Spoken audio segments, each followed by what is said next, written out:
Welcome back. Well, after the United States demanded of Israel a ceasefire and abstained from the UN vote, Benjamin Netanyahu cancelled his trip to Washington. But White House Press Secretary Karine Jean-Pierre said on Wednesday that the Israeli Prime Minister had agreed to reschedule the meeting dedicated to Rafah. And meanwhile, the offensive in Rafah appears to be stalling. Let's bring in now a special guest, award-winning Israeli Arab journalist, lecturer and documentary filmmaker, Khaled Abu Toameh.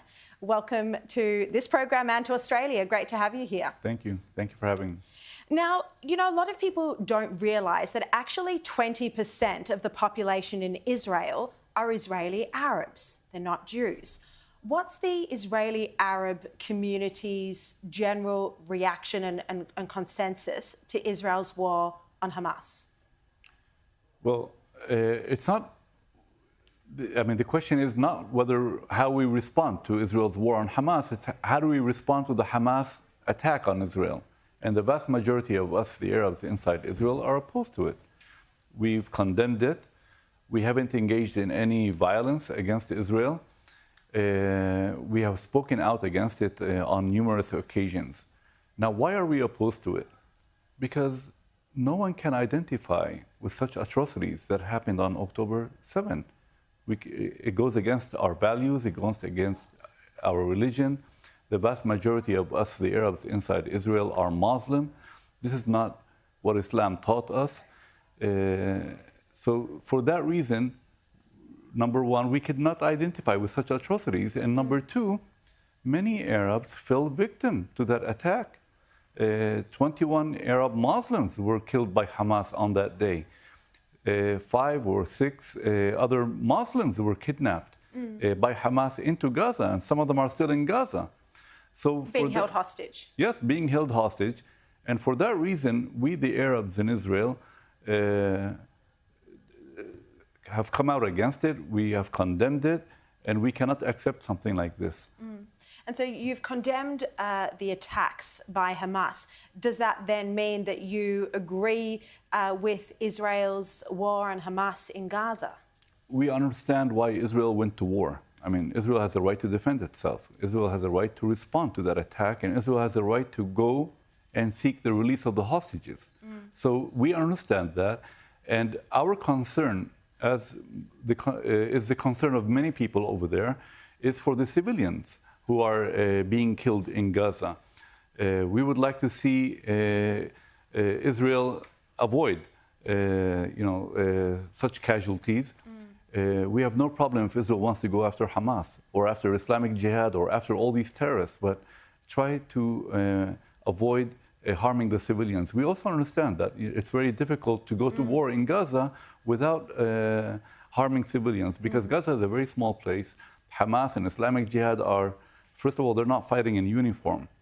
They're also fighting amongst the... Just in regular clothes. Yes, yeah. in regular clothes, number one. And number two, they're fighting from residential areas.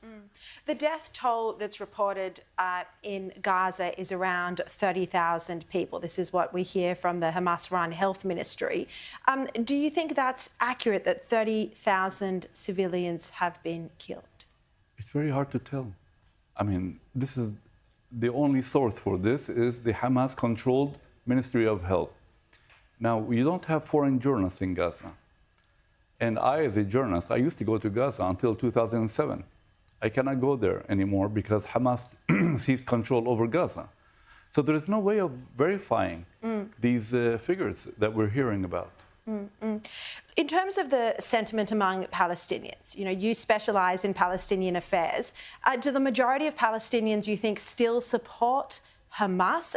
Would they re-elect a Hamas government, or are they starting to think that, well, actually, this government that we elected has not taken us in a good direction and is responsible for the devastation and the loss of life that they're now experiencing? Again, it's very hard to tell because we don't have elections over there. My feeling is that Hamas remains very popular among many Palestinians, and it's not necessarily because they love Hamas, it's mostly because when anyone attacks Israel, Palestinians switch their support to that party or to that leader. So Hamas is popular Not because it's Hamas, because it attacked Israel, because it inflicted pain on Israel, because it caused Israel such damage. Now, I believe that if you hold free and democratic elections tomorrow morning, Hamas will still win. For the reason I just mentioned, and for another reason, it's because the Palestinian Authority is not seen as a better alternative to Hamas. Well, the Palestinian Authority, the UN representative, just this week called Hamas their brothers. So they're at least, even though different factions, there's at least some support there. Yeah, look, the Palestinian Authority is playing a double game. On the one hand, they are condemning Israel every day and they are attacking Israel. On the other hand, they are working with Israel through security coordination in the West Bank. The Palestinian Authority was the victim of Hamas in 2007.